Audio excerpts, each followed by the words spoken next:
بسم اللہ الرحمن الرحیم۔ السلام علیکم ناظرین، خلیفہ دوم حضرت عمر بن خطاب رضی اللہ تعالی عنہ کی وفات کے بعد جب حضرت عثمان رضی اللہ تعالی عنہ کو خلیفہ بنایا گیا تو حضرت علی بن ابی طالب رضی اللہ تعالی عنہ نے ان کی بیعت کیسے کی، اس حوالے سے اختلاف پایا جاتا ہے۔ حقیقت کیا ہے، اس حوالے سے آج کی ویڈیو میں آپ کو تفصیل سے آگاہ کریں گے۔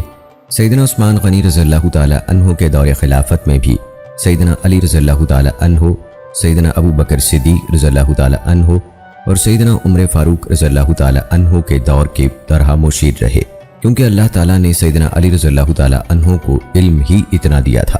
اور ناظرین، سیدنا عثمان رضی اللہ تعالی عنہ کی شہادت پر سیدنا علی رضی اللہ تعالی عنہ کا موقف کیا تھا، یہ بھی آپ کو آج کی ویڈیو میں بتائیں گے۔ اس کے علاوہ سیدنا علی رضی اللہ تعالی عنہ کی آل اولاد اور سیدنا عثمان رضی اللہ تعالی عنہ کی آل اولاد کے درمیان کس طرح رشتے ہوئے، یہ بھی آپ کو بتائیں گے۔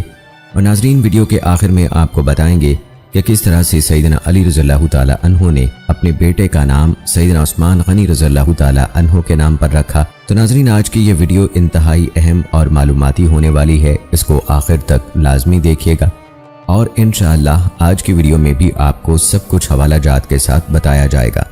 آئیے ناظرین، آغاز کرتے ہیں اپنی آج کی اس ویڈیو کا۔ ناظرین، صحابہ کرام رضوان اللہ مجمعین حضرت عمر بن خطاب رضی اللہ تعالی عنہ کی تدفین سے ابھی فارغ ہی ہوئے تھے کہ مجلس شورا کے ارکان ام المومنین سیدہ عائشہ صدیقہ رضی اللہ تعالی عنہ کے گھر میں جمع ہو گئے۔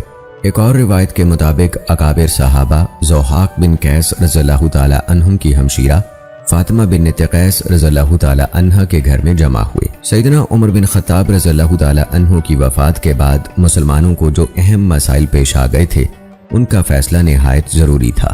صحابہ رضوان اللہ مجمعین نے اس پر گفتگو کی، باہم تبادلہ خیال کیا اور اپنی اپنی رائے پیش کی۔ اللہ تعالیٰ کی توفیق سے سب ایک سیدھی اور میانہ روی کی راہ پر گامزن ہوئے۔ مسلمانوں کے خاص و عام سب نے یکساں طور پر اس معتدل راہ کو پسند کیا۔ مجلس شورا کے اجلاس اور خلیفہ کے انتخاب کی نگرانی حضرت عبد الرحمن بن عوف رضی اللہ تعالی عنہ نے کی۔ ارکان شورا نے خلافت کی ذمہ داریوں کا بوجھ اٹھانے اور مسلمانوں کے امور و معاملات چلانے کے لیے موزوں شخصیات کے انتخاب پر بڑی توجہ سے غور کیا۔ حضرت عبد الرحمن بن عوف رضی اللہ تعالی عنہ نے اس موقع پر بڑے وقار، تدبر اور حزم و احتیاط سے کام لیا۔ نتیجہ یہ نکلا کہ وہ اس عظیم مشن میں نہایت خوش اسلوبی سے کامیاب ہوئے۔ انہوں نے جس مہارت سے شورا کی قیادت کی وہ بے مثال ہے۔ امام ذہبی کہتے ہیں حضرت عبد الرحمن بن عوف رضی اللہ تعالی عنہ کا بڑا کارنامہ یہ ہے کہ انہوں نے شورا ہی میں طے کر دیا کہ وہ خود کسی عہدے کے امیدوار نہیں ہوں گے۔ انہوں نے امت کے مسائل حل کرنے کے لیے اہل حل و عقد منتخب کیے اور امت کو حضرت عثمان رضی اللہ تعالی عنہ کے انتخاب پر متحد کر دیا۔ اگر ان کی اپنی خواہش ہوتی تو وہ اپنے حق میں فیصلہ کراتے یا اپنے چچا زاد سعد بن ابی وقاص رضی اللہ تعالی عنہ کو خلیفہ منتخب کراتے۔ حضرت عثمان رضی اللہ تعالی عنہ کی بیعت پر کامل اتفاق ذی الحجہ کی آخری تاریخ 23 ہجری بمطابق 6 نومبر 644 عیسوی کو نماز فجر کے بعد ہوا۔ صہیب رومی رضی اللہ تعالی عنہ نے نماز کی امامت کرائی۔ نماز کے بعد عبد الرحمن بن عوف رضی اللہ تعالی عنہ آگے بڑھے۔ اس موقع پر انہوں نے وہ امامہ زیب سر کر رکھا تھا جو رسول اللہ صلی اللہ علیہ وآلہ وسلم نے انہیں پہنایا تھا۔ شورا کے تمام ارکان ممبر کے پاس جمع ہو گئے۔ انہوں نے مہاجرین و انصار کے تمام موجودہ حضرات اور لشکروں کے امراء کو بلا بھیجا۔ ان میں شام کے امیر حضرت معاویہ رضی اللہ تعالی عنہ، حمص کے امیر عمیر بن سعد رضی اللہ تعالی عنہ، مصر کے امیر عمر بن عاص رضی اللہ تعالی عنہ وغیرہ بھی شامل تھے۔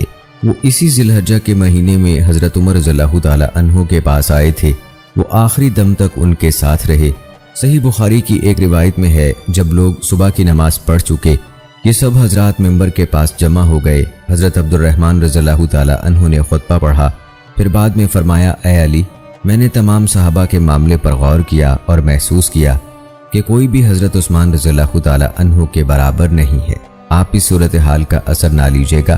پھر حضرت عبد الرحمن رضی اللہ تعالی عنہ نے حضرت عثمان رضی اللہ تعالی عنہ کو مخاطب کرتے ہوئے فرمایا، میں اللہ تعالیٰ، اس کے رسول صلی اللہ علیہ وآلہ وسلم اور ان کے بعد دونوں خلفائے کرام کی سنت پر عمل کرتے ہوئے آپ کی بیعت کرتا ہوں۔ پھر تمام مہاجرین و انصار، لشکروں کے امراء اور دیگر تمام مسلمانوں نے ان کی بیعت کی۔ التمہید و البیان کے مؤلف نے روایت نقل کی ہے کہ حضرت علی بن ابی طالب رضی اللہ تعالی عنہ وہ پہلی شخصیت ہیں جنہوں نے عبد الرحمن بن عوف رضی اللہ تعالی عنہ کے بعد باخوشی حضرت عثمان رضی اللہ تعالی عنہ کی بیعت کی۔ جن روایات میں یہ بیان کیا گیا ہے کہ سیدنا علی رضی اللہ تعالی عنہ نے سیدنا عثمان رضی اللہ تعالی عنہ کی بیعت بعد الناخواستہ کی تھی، وہ سب من گھڑت ہیں۔ دوستو، اہل سنت کا مسلک یہ ہے کہ جس نے حضرت علی رضی اللہ تعالی عنہ کو حضرت ابو بکر صدیق رضی اللہ تعالی عنہ اور حضرت عمر رضی اللہ تعالی عنہ پر مقدم قرار دیا وہ گمراہ اور بدعتی ہے، اور جس نے حضرت علی رضی اللہ تعالی عنہ کو حضرت عثمان رضی اللہ تعالی عنہ پر فضیلت دی وہ غلطی پر ہے۔ ایسی غلطی کرنے والے کو اہل سنت گمراہ اور بدعتی نہیں سمجھتے، اگرچہ بعض علماء حضرت عثمان رضی اللہ تعالی عنہ کی افضلیت کے بارے میں سخت رائے رکھتے ہیں اور کہتے ہیں جس نے حضرت علی رضی اللہ تعالی عنہ کو حضرت عثمان رضی اللہ تعالی عنہ پر فضیلت دی، گویا اس کا خیال یہ ہے کہ صحابہ رسول صلی اللہ علیہ وآلہ وسلم نے امانت میں خیانت کی کہ حضرت علی رضی اللہ تعالی عنہ کے مقابلے میں حضرت عثمان رضی اللہ تعالی عنہ کو منتخب کر لیا۔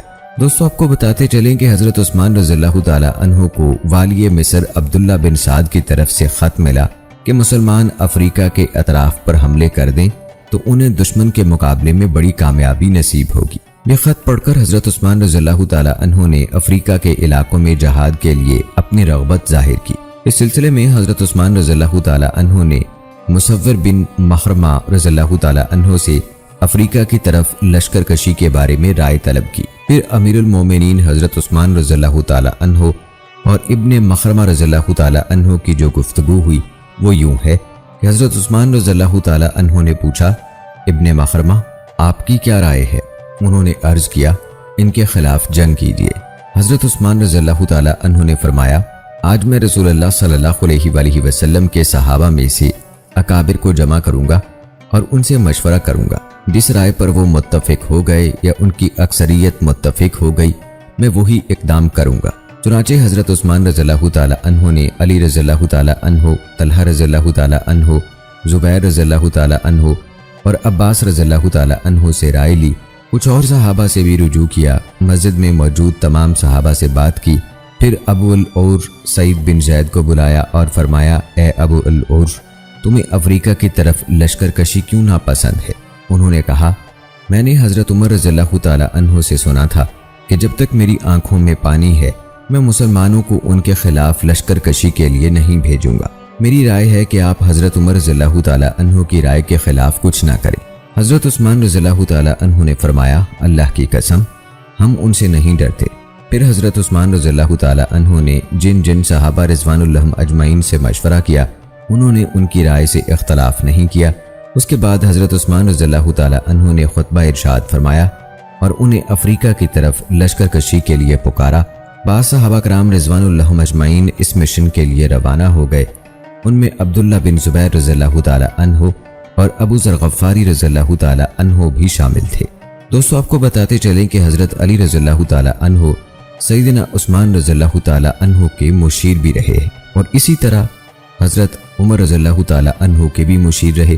وہ اس لیے کہ اللہ تعالیٰ نے حضرت علی رضی اللہ تعالی عنہ کو بہت علم دیا تھا، اور اکثر اوقات حضرت علی رضی اللہ تعالی عنہ، حضرت عمر رضی اللہ تعالی عنہ، حضرت ابو بکر صدیق رضی اللہ تعالی عنہ، حضرت عثمان رضی اللہ تعالی عنہ کو مشورے دیتے رہتے تھے۔ اسی طرح ایک قرات کے بارے میں حضرت علی رضی اللہ تعالی عنہ کی ایک رائے تھی، آئیے وہ ایک ایمان افروز واقعہ بھی آپ کو سناتے ہیں۔ حضرت عثمان رضی اللہ تعالی عنہ نے مہاجرین و انصار کو جمع کیا۔ اس موقع پر بڑے بڑے صحابہ تشریف لائے، ان میں سر فہرست حضرت علی بن ابی طالب رضی اللہ تعالی عنہ تھے۔ حضرت عثمان رضی اللہ تعالی عنہ نے امت کی ان منتخب شخصیات سے مشورہ کیا جو ہدایت یافتہ تھیں اور امت کو بھی ہدایت کی راہ پر گامزن کرنے والی تھیں۔ ان سب نے مل کر اس معاملے کا تفصیلی مطالعہ کیا، اس پر اچھی طرح بحث و تمہیز کی، یہاں تک کہ ایک رائے پر متفق ہو گئے۔ بعد ازاں دنیا کے اطراف و اکناف میں وہ موقف پہنچ گیا جس پر صحابہ کرام رضوان اللہ اجمعین کا اجماع ہوا تھا۔ اس وقت صحابہ کرام رضوان اللہ اجمعین کی متفقہ رائے کا کہیں کوئی مخالف نظر نہیں آیا، نہ اس پر کوئی نکیر کرنے والا تھا۔ پھر قرآن مجید کی یکساں قرات کا معاملہ امت کے ہر فرد پر روشن ہو گیا۔ معروف ائمہ کرام اور علماء عظام اس باب میں صحابہ کرام کے اجماع سے بتمام و کمال آگاہ تھے۔ بلا شبہ حضرت عثمان رضی اللہ تعالی عنہ نے مصحف کو جمع کر کے کوئی نیا کام نہیں کیا، ان سے پہلے حضرت ابو بکر صدیق رضی اللہ تعالی عنہ یہ کام کر چکے تھے۔ حضرت عثمان رضی اللہ تعالی عنہ نے یہ کام صحابہ کرام رضوان اللہ مجمعین کے مشورے سے کیا۔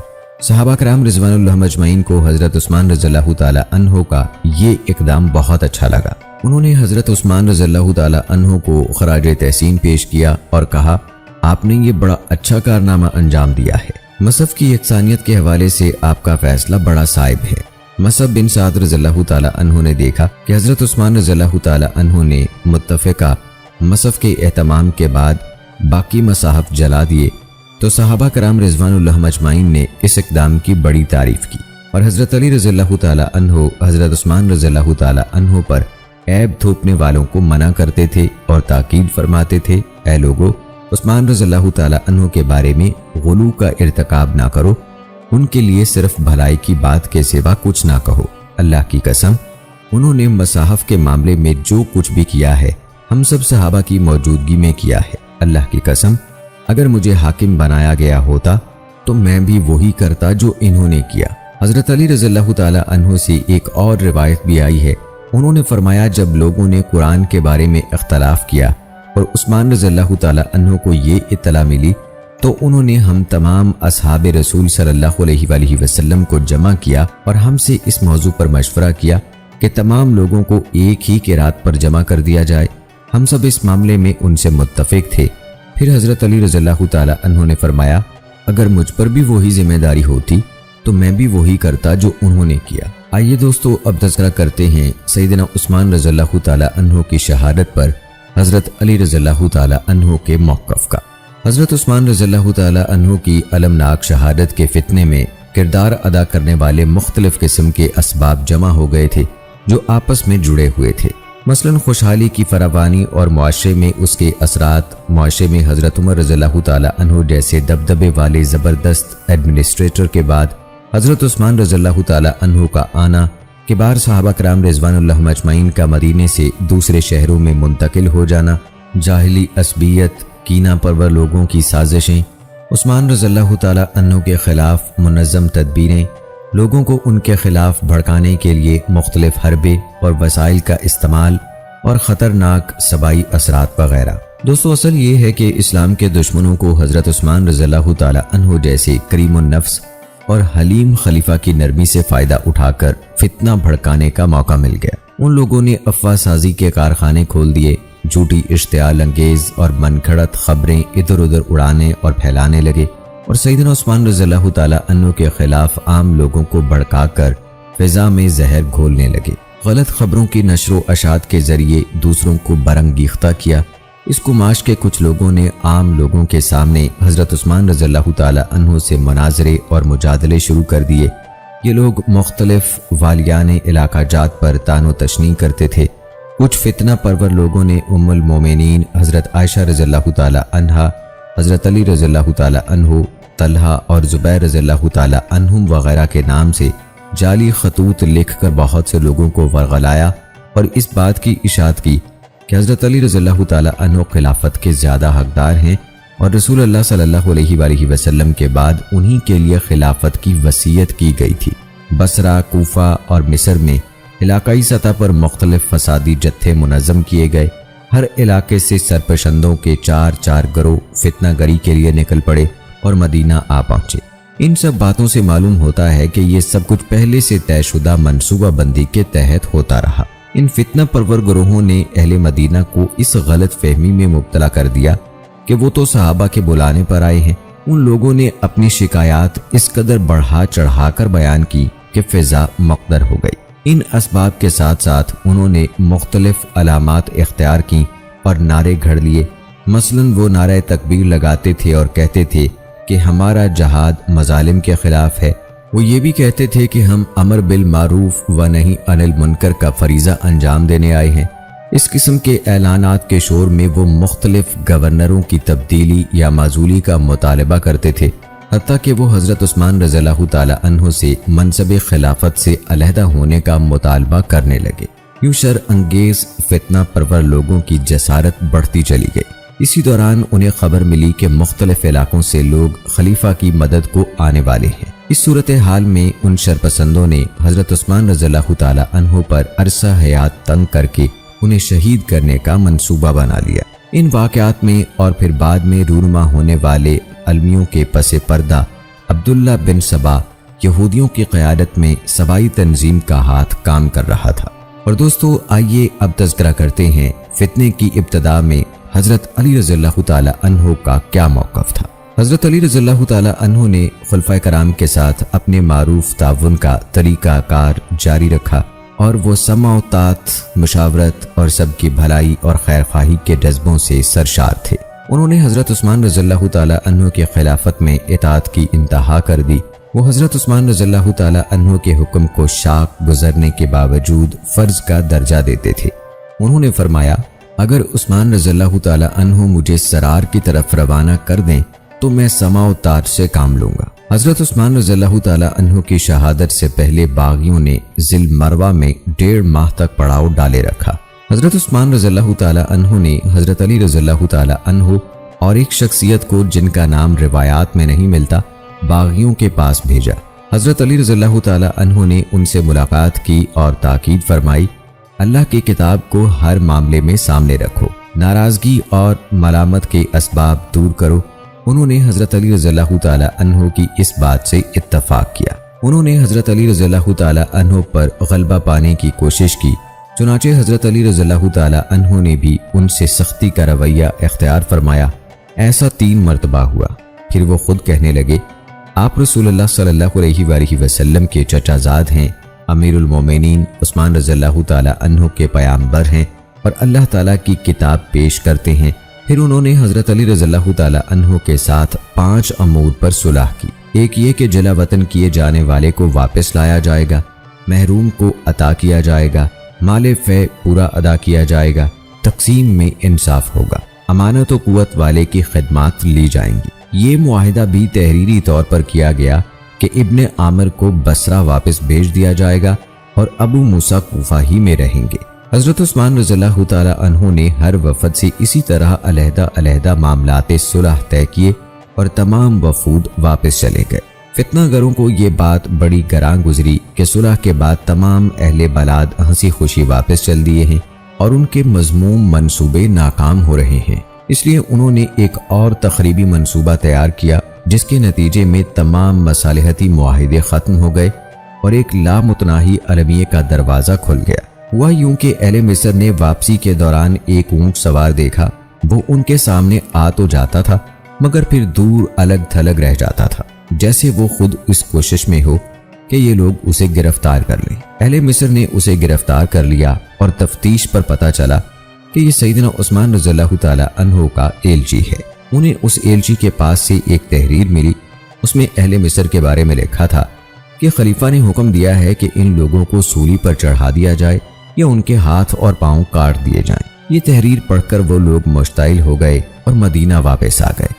حضرت عثمان رضی اللہ تعالی عنہ نے اس تحریر کی تردید فرمائی اور ان لوگوں سے کہا، تم مسلمانوں میں سے 2 آدمیوں کو یہاں کھڑا کرو، وہ گواہی دیں، یا میں اس اللہ کی قسم اٹھاؤں جس کے سوا کوئی معبود نہیں، میں نے یہ تحریر نہیں لکھی، نہ اس کی املا کرائی، نہ اس کے بارے میں مجھے کوئی علم ہے۔ ایسا آدمی جو بالکل سچا اور کھرا ہو، اگر اس کی طرف کوئی نامعقول تحریر منسوب کی جائے تو لوگ اس تحریر کا ہرگز یقین نہیں کرتے۔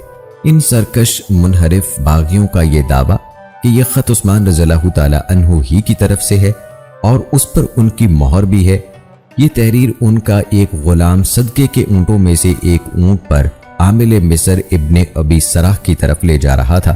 اس تحریر میں ان لوگوں کو قتل کرنے کا حکم درج ہے۔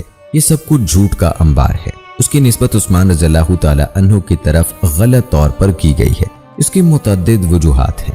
عراقیوں کا رخ اپنے ملک کی طرف تھا اور اہل مصر جو یہ جعلی خط تھامے ہوئے تھے اپنی راہ پر تھے۔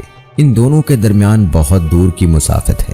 عراقی مشرق میں اور مصری مغرب میں تھے، اس کے باوجود دونوں ایک ہی وقت میں اکٹھے کس طرح واپس آئے؟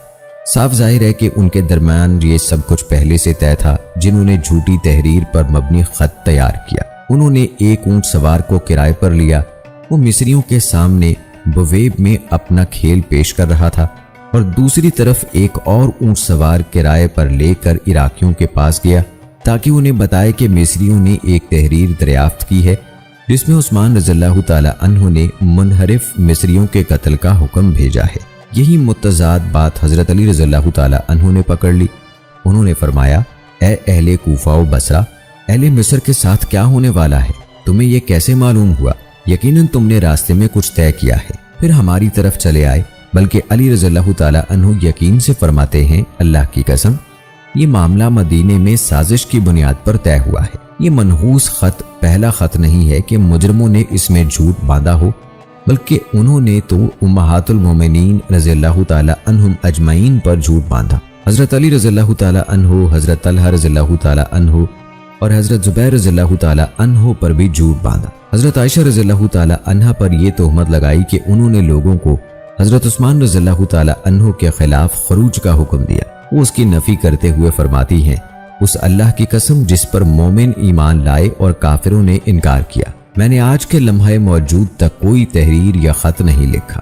آمش کہتے ہیں کہ وہ یہ سمجھتے تھے کہ خط حضرت عائشہ رضی اللہ تعالی عنہ کی طرف سے لکھا گیا ہے اور حضرت علی رضی اللہ تعالی عنہ پر تہمت لگاتے تھے کہ انہوں نے باغیوں کو خط لکھا کہ وہ ان کے پاس مدینہ آ جائیں، لیکن سیدنا علی رضی اللہ تعالی عنہ تو ان سب باتوں کا انکار فرماتے تھے اور قسم کھاتے تھے کہ اللہ کی قسم میں نے ان کی طرف کچھ بھی نہیں لکھا۔ اسی طرح دیگر صحابہ کرام رضوان اللہ اجمعین سے بھی یہ منسوب کیا گیا کہ انہوں نے اہل بلاد کو خطوط لکھے کہ وہ ان کے پاس آ جائیں، کیونکہ لوگ دین محمد صلی اللہ علیہ وآلہ وسلم کو فاسد سمجھ کر چھوڑ چکے ہیں، نعوذ باللہ، اور مدینہ میں جہاد کرنا دور دراز کی سرحدوں پر جہاد سے بہتر ہے۔ امام ابن کثیر رحمہ اللہ اس پر تبصرہ کرتے ہوئے فرماتے ہیں، یہ سب کچھ صحابہ کرام رضوان اللہ اجمعین پر جھوٹ باندھنے کے مترادف ہے۔ یہ ملمہ سازی اور جھوٹ پر مبنی خطوط ہیں۔ حضرت عثمان رضی اللہ تعالی عنہ کے قاتلین خارج کی طرف حضرت علی رضی اللہ تعالی عنہ، حضرت طلحہ رضی اللہ تعالی عنہ اور حضرت زبیر رضی اللہ تعالی عنہ کی جانب سے لکھے گئے مزعومہ خطوط جھوٹ کا پلندہ ہیں، جس کا انہوں نے واضح طور پر انکار کیا۔ اسی طرح حضرت عثمان رضی اللہ تعالی عنہ کی جانب خط کی نسبت بالکل جھوٹ ہے۔ متذکرہ خط نہ انہوں نے لکھا، نہ کسی کو لکھنے کا حکم دیا، نہ انہیں اس بارے میں کچھ معلوم تھا۔ امام ابن کثیر رحمہ اللہ فرماتے ہیں کہ صحیح روایات کے مطابق کبار صحابہ کرام رضوان اللہ اجمعین، حضرت علی رضی اللہ تعالی عنہ، حضرت عائشہ رضی اللہ تعالی عنہا اور حضرت زبیر رضی اللہ تعالی عنہ نے ان خطوط کا صریح انکار کیا ہے۔ صحابہ کرام رضوان اللہ اجمعین پر جھوٹ باندھنے والے یہ مجرم ہاتھ دراصل وہی ہیں جنہوں نے اول تا آخر فتنے کی آگ بھڑکائی، جس کے نتیجے میں زبردست فساد پھیل گیا۔ انہی فسادیوں نے حضرت عثمان رضی اللہ تعالی عنہ کے خلاف جھوٹی باتوں کی ترویج کی اور انہی کے شر کے نتیجے میں حضرت عثمان رضی اللہ تعالی عنہ شہید کر دیے گئے۔ سبائیوں اور یہودیوں کی مجرمانہ سازش کا شکار صرف حضرت عثمان رضی اللہ تعالی عنہ ہی نہیں ہوئے، بلکہ پوری امت مسلمہ کو اس ہولناک سانحے سے شدید قلق ہوا اور ناقابل تلافی نقصان پہنچا۔ بعد میں آنے والی مسلمان نسلوں کو جو تاریخ ملی، اس کی شکل بگاڑنے میں بھی خواہشات کے پجاریوں، کینہ پرور اور خبیث باطن رکھنے والے انہی یہودیوں اور ان کے مددگاروں کا ہاتھ ہے۔ کیا مسلمانوں کے لیے ابھی وقت نہیں آیا کہ وہ بیدار ہو جائیں، اپنی حقیقی تاریخ اور اپنی عظیم المرتبت شخصیات کو ان کی بے مثل صفات کی روشنی میں جانیں اور پہچانیں؟ کیا آج کے دور کے لکھنے والوں میں کوئی ایسا رجل رشید نہیں جو اللہ سے ڈر جائے اور ان بے گناہ اور بری و ذمہ پاکیزہ نفوس پر صحیح روایات اور تاریخ کی روشنی میں تحقیقی کام کرے، حالات و واقعات کی باریک بینی سے چھان بین کرے اور صحیح نتائج سامنے لائے، تاکہ یہ امت سقوط و زوال کی بجائے عروج کی راہ پر گامزن ہو جائے۔ دوستو، باغیوں کی بھڑکائی ہوئی آگ پھیلتی رہی۔ حضرت عثمان رضی اللہ تعالی عنہ کا محاصرہ شدت اختیار کرتا چلا گیا۔ نوبت یہاں تک آ گئی کہ انہیں مسجد میں باجماعت ادائے نماز سے روک دیا گیا۔ حضرت عثمان رضی اللہ تعالی عنہ رسول اللہ صلی اللہ علیہ وآلہ وسلم کے حکم کے مطابق اس مصیبت و آزمائش میں ثابت قدم اور ثابت تھے۔ ان کا قضاء و قدر پر پختہ ایمان تھا۔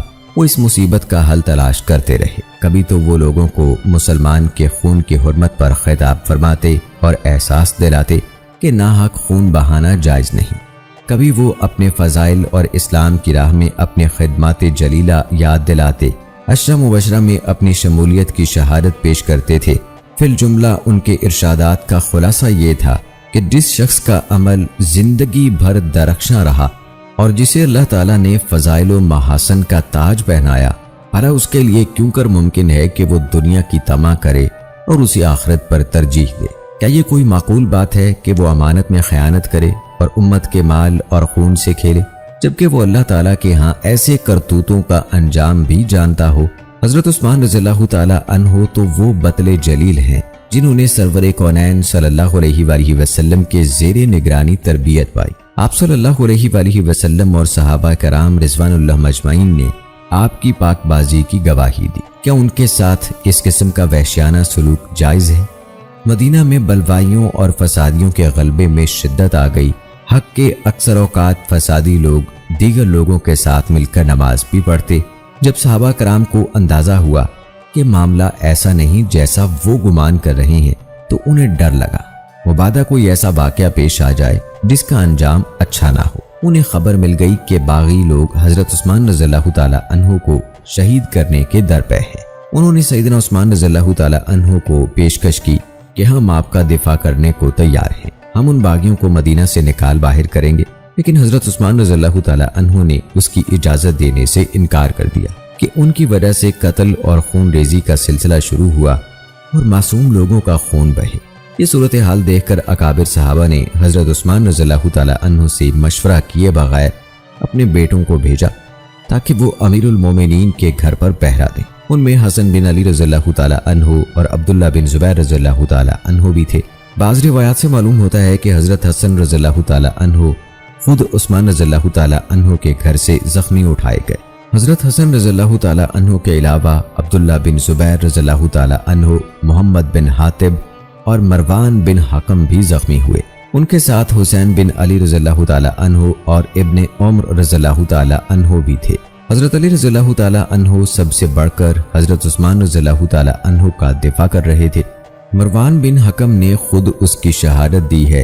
وہ عثمان رضی اللہ تعالی عنہ کے انتہائی قریب تھے اور اس المناک آزمائش میں سائے کی طرح ان کے ساتھ جڑے ہوئے تھے۔ ابن عساکر نے حضرت جابر بن عبداللہ رضی اللہ تعالی عنہ سے روایت کی ہے کہ حضرت علی رضی اللہ تعالی عنہ نے حضرت عثمان رضی اللہ تعالی عنہ کو پیغام بھیجا کہ میرے پاس 500 زرہ پوش جوان ہیں، آپ اجازت دیں تاکہ میں شرپسند باغیوں کے بالمقابل آپ کا دفاع کروں۔ آپ سے ہرگز ایسا کوئی گناہ سرزد نہیں ہوا جس کے نتیجے میں آپ کا خون بہانا جائز قرار پائے۔ حضرت عثمان رضی اللہ تعالی عنہ نے جواب دیا، اللہ آپ کو جزائے خیر مرحمت فرمائے، میں نہیں چاہتا کہ میری وجہ سے کسی کا خون بہے۔ متعدد روایات سے معلوم ہوتا ہے کہ محاصرے کے وقت حضرت علی رضی اللہ تعالی عنہ حضرت عثمان رضی اللہ تعالی عنہ کے ساتھ قدم با قدم کھڑے رہے۔ بلوائیوں نے جب حضرت عثمان رضی اللہ تعالی عنہ تک پانی پہنچنے سے روک دیا اور ان کے اہل خانہ کے پیاس سے مر جانے کا خطرہ پیدا ہو گیا تو حضرت علی رضی اللہ تعالی عنہ نے پانی سے بھرے ہوئے 3 مشکیزیں بھجوائے جو ان تک نہیں پہنچ سکی۔ آب رسانی میں مزاحمت کی وجہ سے بنو ہاشم اور بنو امیہ کے متعدد قریبی رشتہ دار زخمی بھی ہو گئے، تاہم اس بلوے کے باوجود ان تک پانی پہنچا دیا گیا۔ اچانک ان ملال انگیز واقعات میں تیزی آ گئی۔ بلوائی دیواریں پھاند کر حضرت عثمان رضی اللہ تعالی عنہ کے گھر میں گھس گئے اور انہیں شہید کر دیا۔ اللہ تعالیٰ ان سے راضی ہو اور وہ اللہ سے راضی ہو جائیں۔ صحابہ کرام رضوان اللہ مجمعین کی اکثریت مسجد میں تھی۔ ان تک یہ وحشتناک خبر پہنچی تو ان کے ہوش اڑ گئے۔ حضرت علی رضی اللہ تعالی عنہ نے اپنے بیٹوں اور بھتیجوں سے باز پرس کی، تم لوگ ان کے گھر کے دروازے پر پہرا دے رہے تھے، پھر عثمان رضی اللہ تعالی عنہ کو کیسے شہید کر دیا گیا؟ حسن رضی اللہ تعالی عنہ زخمی تھے۔ حضرت علی رضی اللہ تعالی عنہ نے انہیں جھٹکا دیا۔ ابن زبیر اور ابن طلحہ کو برا بھلا کہا۔ وہ شدید غصے کے عالم میں یہ کہتے ہوئے اپنے گھر سے چلے گئے، اللہ ان ظالموں کو برباد کرے۔ پھر کہا، اے اللہ، میں عثمان رضی اللہ تعالی عنہ کے ناحق خون سے بری الذمہ ہوں، نہ میں نے انہیں شہید کیا نہ اس فعل میں کسی کو مدد دی۔ یہ حضرت علی رضی اللہ تعالی عنہ کا موقف تھا جو خیر خواہی، مشاورت اور سماع و طاعت پر مبنی تھا۔ فتنے کے دوران انہوں نے حضرت عثمان رضی اللہ تعالی عنہ کا بھرپور ساتھ دیا اور ان کا دفاع کرنے میں کوئی کسر نہیں چھوڑی۔ کبھی نامناسب الفاظ میں ان کا تذکرہ نہیں کیا وہ اصلاح احوال چاہتے تھے۔ وہ خلیفہ راشد حضرت عثمان رضی اللہ تعالی عنہ اور ان پر خروج کرنے والوں کے درمیان معاملات سلجھانے کی کوشش فرماتے رہے، لیکن معاملات ان کے بس سے باہر ہو گئے۔ شاید اللہ تعالیٰ کی مشیت میں یہی طے تھا کہ امیر المومنین حضرت عثمان رضی اللہ تعالی عنہ شہادت کے اعلیٰ مقام پر فائز ہوں۔ اور آئیے دوستو اب تذکرہ کرتے ہیں آل علی رضی اللہ تعالی عنہ اور آل عثمان غنی رضی اللہ تعالی عنہ کے مابین رشتوں کا۔ بنو ہاشم اور بنو امیہ کے درمیان وہ بغض و عداوت اور نفرت کبھی نہیں رہی جسے دشمنان اسلام نے ایجاد کیا اور ان کی مختلف شخصیتوں کے گرد افسانے بنتے رہے۔ ہر انصاف پسند خوب روشن ہے کہ بنو امیہ اور بنو ہاشم کے درمیان چچا زاد بھائیوں اور دوستوں جیسا تعلق تھا۔ وہ ایک دوسرے کے بہت قریب تھے، ان کے مابین محبت و احترام اور قدر افزائی کا رشتہ تھا، آپس میں ایک دوسرے کا غم بانٹتے تھے۔ اس صورتحال میں ان کو گویا ایک ہی باپ کی اولاد اور ایک ہی دادا کے پوتے بنا دیا۔ اسلام سے پہلے اور اسلام کے بعد وہ ایک ہی درخت کی شاخوں کی حیثیت رکھتے تھے۔ وہ دونوں ایک ہی چشمے صافی سے سیراب اور اللہ تعالیٰ کے دین حنیف کے ثمرات سے فیضیاب ہوتے رہے۔ یہ وہ دین ہے جو صادق و امین، معلم و مربی، خاتم الانبیاء والمرسلین حضرت محمد مصطفیٰ صلی اللہ علیہ وآلہ وسلم نے پیش فرمایا۔ حضرت ابو سفیان رضی اللہ تعالی عنہ اور حضرت عباس رضی اللہ تعالی عنہ کے درمیان گہری دوستی تھی۔ ان کی دوستی مکہ میں ضرب المثل بن گئی۔ اسلام سے پہلے اور اسلام کے بعد ان کے درمیان رشتہ داریوں کا ہمیشہ تعلق رہا۔ رسول اللہ صلی اللہ علیہ وآلہ وسلم نے اپنی 4 بیٹیوں میں سے 3 بیٹیوں کی شادی خاندان بنی امیہ کے ابو العاص بن الربیع اور عثمان بن عفان بن ابی العاص بن امیہ سے کی۔ اس کے ساتھ ساتھ عثمان رضی اللہ تعالی عنہ رسول اللہ صلی اللہ علیہ وآلہ وسلم کی اس پھوپھی کے نواسے ہیں جس کی جناب عبداللہ بن عبد المطلب کے ساتھ جڑواں ولادت ہوئی۔ حضرت عثمان رضی اللہ تعالی عنہ کی والدہ عروہ بنت قریظ بن حبیب بن عبد الشمس ہیں اور عروہ کی والدہ ام حکیم بیضہ بنت عبد المطلب ہیں جو رسول اللہ صلی اللہ علیہ وآلہ وسلم کی پھوپھی تھیں۔ عثمان بن عفان رضی اللہ تعالی عنہ کے بعد بنو ہاشم میں شادی کرنے والے ان کے بیٹے ابان بن عثمان رضی اللہ تعالی عنہ، جن کی بیوی ام کلثوم بنت عبداللہ بن جعفر الطیار بن ابی طالب ہے۔ حضرت علی رضی اللہ تعالی عنہ کی پوتی حضرت حسین رضی اللہ تعالی عنہ کی بیٹی سکینہ کی حضرت عثمان رضی اللہ تعالی عنہ کے پوتے زید بن عمر بن عثمان سے شادی ہوئی۔ حضرت علی رضی اللہ تعالی عنہ کی دوسری پوتی یعنی حضرت حسین رضی اللہ تعالی عنہ کی دوسری بیٹی فاطمہ حضرت عثمان رضی اللہ تعالی عنہ کے دوسرے پوتے محمد بن عبداللہ بن عمر بن عثمان رضی اللہ تعالی عنہ کی زوجہ تھی۔ ام حبیبہ رضی اللہ تعالی عنہ جو بنی امیہ کے سردار ابو سفیان رضی اللہ تعالی عنہ کی بیٹی تھی، وہ بنی ہاشم کے علاوہ ساری اولاد آدم کے سردار صادق و امین حضرت محمد صلی اللہ علیہ وآلہ وسلم کی اہلیہ تھی، اور ہند بنت ابی سفیان رضی اللہ تعالی عنہ حارث بن نوفل بن الحارث بن عبد المطلب بن ہاشم کی زوجہ تھیں، جن سے ان کا بیٹا محمد پیدا ہوا، اور لبابت بنت عبید اللہ بن عباس بن عبد المطلب کی شادی عباس بن علی بن ابی طالب سے ہوئی۔ بعد ازاں لبابہ کے شوہر معاویہ بن ابی سفیان کے بھتیجے ولید بن عتبہ بن ابی سفیان بنے، اور رملہ بنت محمد بن جعفر طیار کی شادی سلیمان بن ہشام بن عبد الملک اموی بعد ازاں ابو القاسم بن ولید بن عتیبہ بن ابی سفیان سے ہوئی۔ اسی طرح حضرت علی بن ابی طالب رضی اللہ تعالی عنہ کی بیٹی رملہ کی شادی مروان بن حکم کے بیٹے سے ہوئی۔ حضرت علی بن ابی طالب رضی اللہ تعالی عنہ کی پوتی کا نکاح مروان بن حکم کے پوتے سے ہوا۔ نفیسہ بنت زید بن حسن بن علی بن ابی طالب رضی اللہ تعالی عنہ ولید بن عبد الملک بن مروان کی زوجیت میں آئیں اور انہی کے ہاں ان کی وفات ہوئی۔ ان کی والدہ لبابہ بنت عبداللہ بن عباس رضی اللہ تعالی عنہ ہیں۔ میں نے یہاں محض چند رشتوں کا تذکرے کے طور پر اکتفا کیا ہے، جو حق اور حقیقت کا خواہش مند ہو اس کے لیے اتنی آگہی بھی کافی ہے۔ اور آئیے دوستو اب تذکرہ کرتے ہیں خلفائے راشدین کے متعلق حضرت علی رضی اللہ تعالی عنہ کے ارشادات کا۔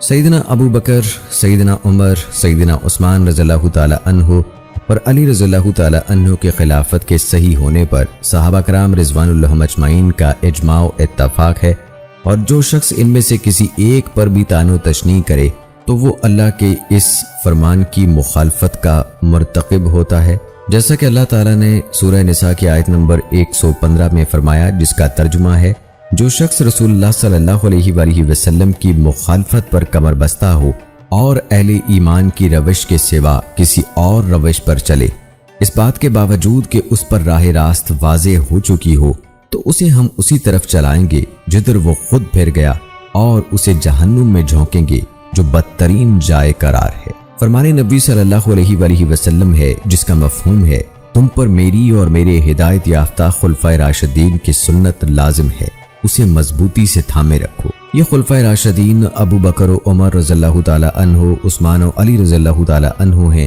اور جو بھی اچھے طریقے پر ان کا پیروکار ہو۔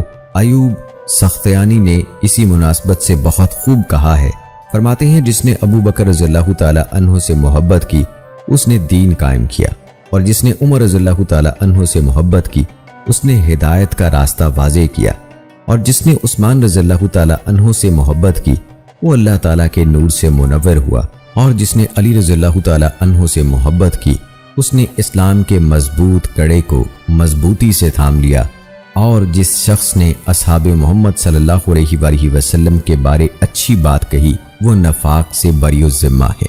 دوستو، اپنی پچھلی ویڈیوز میں ہم نے واضح دلائل پیش کیے کہ امیر المومنین حضرت علی رضی اللہ تعالی عنہ کے دیگر خلفائے راشدین کے ساتھ کتنے خوشگوار تعلقات تھے۔ اسی طرح کے چند دلائل اور بھی سن لیجئے۔ حضرت علی رضی اللہ تعالی عنہ سے روایت ہے، انہوں نے فرمایا، ایک دن میں نبی اکرم صلی اللہ علیہ وآلہ وسلم کی خدمت میں حاضر تھا۔ اس دوران ابو بکر و عمر رضی اللہ تعالی عنہ آئے۔ آپ صلی اللہ علیہ وآلہ وسلم نے فرمایا، یہ دونوں انبیاء اور رسل کے بعد اہل جنت کے ادھیڑ عمر افراد اور جوانوں کے سردار ہیں۔ سوید بن غفلہ سے روایت ہے کہ میں گمراہ لوگوں کے ایک گروہ کے پاس سے گزرا، وہ حضرت ابو بکر صدیق رضی اللہ تعالی عنہ اور حضرت عمر رضی اللہ تعالی عنہ کے بارے میں نامناسب اسلوب میں بات کر رہے تھے۔ میں سیدھا حضرت علی رضی اللہ تعالی عنہ کے پاس گیا اور عرض کیا، امیر المومنین، میں ابھی کچھ لوگوں کے قریب سے ہو کر آیا ہوں، وہ ابو بکر و عمر رضی اللہ تعالی عنہ کے بارے میں ایسی باتیں کر رہے تھے جو ان کے شایان شان نہیں ہیں، اگر آپ اس بارے میں نرم رویہ اختیار نہ کرتے تو انہیں آج ایسی جرت نہ ہوتی۔ حضرت علی رضی اللہ تعالی عنہ نے فرمایا، میں تو ان دونوں حضرات کے بارے میں نیک تمنائیں رکھتا ہوں، اللہ اس پر لعنت کرے جو نیک جذبات کے علاوہ ان کے بارے میں دل میں کچھ اور چھپا کر رکھتا ہو۔ پھر حضرت علی رضی اللہ تعالی عنہ اٹھ گئے، ان کی آنکھیں نمناک تھیں، وہ رو رہے تھے، انہوں نے میرا ہاتھ تھام رکھا تھا۔ وہ اسی حالت میں مسجد میں داخل ہوئے، پھر منبر پر تشریف فرما ہوئے، انہوں نے اپنی داڑھی پکڑ رکھی تھی، وہ اسے دیکھ رہے تھے کہ یہ سفید ہو چکی ہے۔ اسی دوران لوگ جمع ہو گئے، حضرت علی رضی اللہ تعالی عنہ کھڑے ہوئے، مختصر اور بلیغ خطاب فرمایا۔ انہوں نے کہا، لوگوں کو کیا ہو گیا ہے کہ وہ قریش کے دو سرداروں اور مسلمانوں کے دو بزرگوں کا نامناسب انداز سے تذکرہ کرتے ہیں۔ جو کچھ انہوں نے کہا میں اس سے بری الذمہ ہوں اور انہیں سزا دینے والا ہوں۔ پھر فرمایا، اس ذات کی قسم جس نے دانے کو پھاڑا اور جاندار کو پیدا کیا، ان دونوں بزرگوں سے متقی مومن ہی محبت کرتا ہے، فاجر و فاسق ان سے بغض رکھتا ہے۔ وہ دونوں رسول اللہ صلی اللہ علیہ وآلہ وسلم کے سچے وفادار تھے، وہ نیکی کا حکم دیتے تھے، برائی سے روکتے تھے، اپنے کسی کام یا بات میں رسول اکرم صلی اللہ علیہ وآلہ وسلم کی رائے سے تجاوز نہیں کرتے تھے۔ رسول اللہ صلی اللہ علیہ وآلہ وسلم بھی ان کی رائے کو اہمیت دیتے تھے، اور جیسی محبت ان سے کرتے تھے ویسی محبت کسی اور سے نہیں کرتے تھے۔ ان دونوں کی وفات ہوئی تو تمام مومنین ان سے خوش تھے۔ رسول اللہ صلی اللہ علیہ وآلہ وسلم نے ابو بکر رضی اللہ تعالی عنہ کو حکم دیا کہ مومنوں کو نماز پڑھائیں، تو ابو بکر رضی اللہ تعالی عنہ نے رسول اللہ صلی اللہ علیہ وآلہ وسلم ہی کی زندگی میں 9 دن تک نمازیں پڑھائی۔ جب آپ صلی اللہ علیہ وآلہ وسلم اللہ کو پیارے ہو گئے تو مومنوں نے انہیں اپنے معاملات و امور کا والی بنایا، لوگوں نے انہیں زکوٰۃ ادا کی، ان کی بیعت کی، نہ چاہتے ہوئے نہیں بلکہ دل کی گہرائیوں سے۔ رسول اکرم صلی اللہ علیہ وآلہ وسلم کے بعد باقی رہ جانے والوں میں وہ سب سے بہتر تھے، سب سے زیادہ رحیم و شفیق اور پرہیزگار تھے، عمر کے لحاظ سے بھی بزرگ تھے، اسلام قبول کرنے والوں میں بھی سب سے آگے تھے۔ وہ سیرت رسول صلی اللہ علیہ وآلہ وسلم پر گامزن رہے، پھر عمر رضی اللہ تعالی عنہ ان کے بعد ذمہ داری کے مرتبے پر فائز ہوئے۔ کچھ نے انہیں پسند کیا، کچھ نے ناپسند کیا۔ جب انہوں نے اس جہان فانی سے کوچ کیا تو ناپسند کرنے والے بھی ان سے خوش تھے۔ انہوں نے نبی اکرم صلی اللہ علیہ وآلہ وسلم اور ان کے رفیق کار حضرت ابو بکر صدیق رضی اللہ تعالی عنہ ہی کا راستہ اختیار فرمایا، اور ان دونوں کا راستہ اس طرح اختیار کیے رہے جیسے بچہ اپنی ماں کے نقش قدم پر چلتا ہے۔ وہ مظلوموں کے مددگار تھے۔ اللہ کی ذات عالیہ کے حوالے سے انہیں کسی کی ملامت کا کوئی خوف نہ تھا۔ اللہ تعالیٰ نے ان کی زبان پر سچائی کو جاری کر دیا، حتیٰ کہ ہم یہ گمان کرتے تھے کہ ان کی زبان سے کوئی فرشتہ بولتا ہے۔ اللہ تعالیٰ نے ان کے نام کے ذریعے اسلام کو عزت بخشی۔ ان کی ہجرت دین کے قیام کے لیے تھی۔ اللہ نے منافقین کے دلوں میں ان کا خوف ڈال دیا اور مومنوں کے دلوں میں محبت پیدا فرما دی۔ پھر حضرت علی رضی اللہ تعالی عنہ فرمانے لگے، کیا تم لوگوں میں کوئی ان دونوں جیسا ہے؟ ہمیں انہی کے راستے پر چلنا ہوگا، انہی کے نقش قدم کی پیروی کرنی ہوگی، انہی سے محبت کا دم بھرنا ہوگا۔ لوگو سنو، جو مجھ سے محبت رکھتا ہے اسے ان دونوں سے بھی محبت رکھنی چاہیے۔ جو ان دونوں سے محبت نہیں رکھتا گویا وہ مجھ سے بغض رکھتا ہے اور میں اس سے بری الذمہ ہوں۔ اگر آج کے بعد کوئی ان دونوں بزرگوں کے بارے میں ان کی شان کے منافی بات کہتا پایا گیا تو اسے جرم افتراء پردازی کی سزا ملے گی۔ سنو، نبی اکرم صلی اللہ علیہ وآلہ وسلم کے بعد اس امت کے سب سے بہترین لوگ یہی دونوں بزرگ ہیں۔ اگر میں چاہوں تو تیسرے کا نام بھی لے لوں۔ میں اپنے اور آپ سب کے لیے اللہ تعالیٰ سے بخشش اور مہربانی کا طلبگار ہوں۔ دوستو، اسی طرح حضرت علی رضی اللہ تعالی عنہ نے فرمایا کہ میں نے اپنے بیٹے کا نام عثمان بن عفان کے نام پر رکھا۔ حضرت ابو سعید خدری رضی اللہ تعالی عنہ سے روایت ہے، میں نے ایک لڑکے کو دیکھا، وہ سن بلوغت کو پہنچ رہا تھا۔ سر کے بال مینڈیوں والے تھے اور اتنے لمبے تھے کہ کندھوں تک لٹکے ہوئے تھے۔ اللہ جانتا ہے میں شک میں پڑ گیا کہ وہ لڑکا ہے یا لڑکی۔ پھر اس سے بھی زیادہ خوبصورت نوجوان کے پاس سے گزر ہوا۔ وہ نوجوان حضرت علی رضی اللہ تعالی عنہ کے پہلو میں بیٹھا ہوا تھا۔ میں نے اس سے کہا، اللہ تعالیٰ آپ کو عافیت سے نوازے، یہ آپ کے پہلو میں بیٹھا ہوا نوجوان کون ہے؟ انہوں نے فرمایا، یہ عثمان بن علی ہے۔ میں نے اس کا نام عثمان بن عفان رضی اللہ تعالی عنہ کے نام پر رکھا ہے۔ میں نے عمر بن خطاب رضی اللہ تعالی عنہ کے نام پر بھی اور رسول اللہ صلی اللہ علیہ وآلہ وسلم کے چچا عباس رضی اللہ تعالی عنہ کے نام پر بھی اپنے بیٹوں کے نام رکھے ہیں۔ میں نے دنیا جہان میں سب سے بہتر شخصیت کے نام پر بھی نام رکھا ہے۔ البتہ حسن و حسین اور محسن رضی اللہ تعالی عنہم یہ نام جناب رسول اللہ صلی اللہ علیہ وآلہ وسلم نے رکھے تھے۔ انہی نے ان کا عقیقہ کیا اور ان کے سر منڈوائے، بالوں کے ہم وزن صدقہ کیا، ان کے نام رکھے اور ختنہ کیا۔ ان کی ولادت رسول اللہ صلی اللہ علیہ وآلہ وسلم ہی کی مبارک زندگی میں ہوئی۔ دوستو، یہ بات تواتر کے ساتھ ثابت ہے اور عام و خاص کسی سے بھی مخفی نہیں کہ ابو بکر صدیق رضی اللہ تعالی عنہ، عمر رضی اللہ تعالی عنہ اور عثمان رضی اللہ تعالی عنہ کا رسول اللہ صلی اللہ علیہ وآلہ وسلم کے ساتھ نہایت قریبی خصوصی تعلق تھا۔ ان حضرات کے ساتھ آپ صلی اللہ علیہ وآلہ وسلم کی رشتہ داری قائم ہوئی۔ آپ صلی اللہ علیہ وآلہ وسلم ان سے بڑی محبت کرتے اور ان کی تعریف و تحسین فرماتے تھے۔ اس کا مطلب یہ ہے کہ وہ آپ صلی اللہ علیہ وآلہ وسلم کی زندگی میں بھی اور وفات کے بعد بھی ظاہری و باطنی اعتبار سے دین حنیف پر استقامت سے قائم تھے۔ اگر بالفرض صورتحال اس کے برعکس تھی تو دو میں سے ایک بات لازم آتی ہے، یا تو آپ صلی اللہ علیہ وآلہ وسلم کو ان کے حالات سے آگاہی نہ تھی، یا آپ ان سے نعوذ باللہ مداحنت سے کام لے رہے تھے۔ ان دونوں میں سے کوئی بھی بات ہو، یہ بہرحال جناب رسول اللہ صلی اللہ علیہ وآلہ وسلم کی ذات بابرکات پر عیب لگانے کے مترادف ہے کہ نعوذ باللہ اگر ابو بکر، عمر اور عثمان رضی اللہ تعالی عنہم جیسی شخصیتیں استقامت کے بعد منحرف ہو گئی تھیں تو اس میں جناب رسول اللہ صلی اللہ علیہ وآلہ وسلم کے لیے امت کے خاص کے حوالے سے رسوائی کی بات ہے، معاذ اللہ۔